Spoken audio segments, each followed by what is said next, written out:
Hi there, I'm Betty Stringer with the Homes by Henson team at Vanco Real Estate Executives, and it is Tip Tuesday.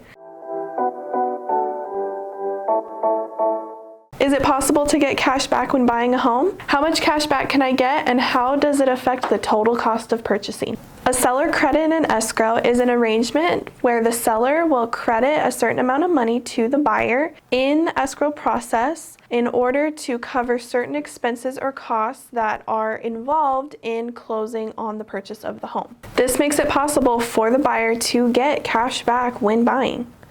There are certain lender limits on how much a seller can credit a buyer, so depending on the type of loan you have, you want to keep that in mind and ask the lender what the maximum a credit can be. And something to keep in mind, this is part of negotiating. So if you're a buyer, once you get all of your inspections and you review the disclosures and you find out what the cost is going to be to buy the home up front, we've done a previous video on what closing costs are, and we'll link that video below so that you can watch it. After you've received all of that information, you have an opportunity to go back to the seller and negotiate based on your findings. A lot of times we see the seller agreeing to a credit instead of fixing a certain item on the home, and that's because escrow doesn't have to be held up for the items to be repaired on the home that was agreed upon. So for example, if there are roof repairs that need to be done, and let's say that they're in the amount of $5,000, instead of the seller doing the repairs and waiting to close escrow on the home, they will agree to credit the buyer $5,000 in escrow, so that's $5,000 less that the buyer will have to come in whenever they close on the home. Another very popular option that is happening right now because interest rates have risen is buyers are using these credits to pay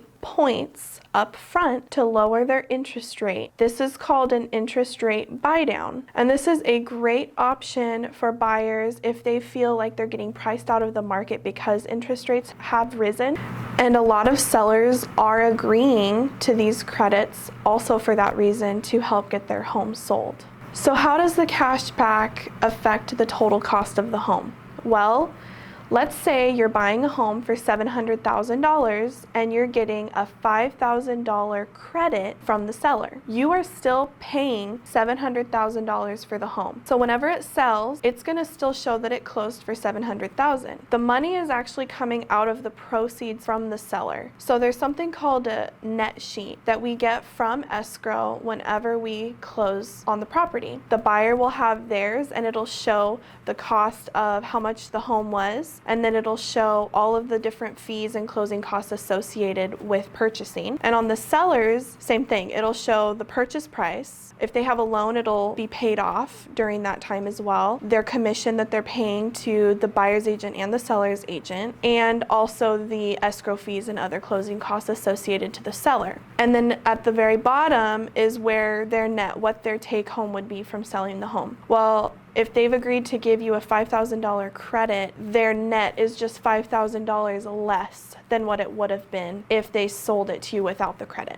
And so it transfers over to your side. So now you have a $5,000 credit on your side that can help pay what closing costs are associated with purchasing your home. This is something really important to keep in mind because closing costs are separate from the down payment of buying your home. And it's important to remember, because whenever you see that a home has sold for X amount of money, it is not showing what the seller credited the buyer. That's all private, that's all being done in escrow, and a lot of times we don't know. However, because we are very active in this industry and we do have several listings and we get to see offers that come across our table from other buyers, we see these credit requests very often right now. Another thing is when we're representing our buyers, we are requesting these credits, and other agents have said the same thing. So it is very common in this market to ask for a seller credit. So if you would be interested to see what your mortgage payment would be were you to purchase a home with a seller credit and how that would affect your payment and lower your interest rate, please feel free to reach out to us. We would love to set you up with our lender and they can give you that information. Thank you so much for tuning in, and we will see you next Tuesday.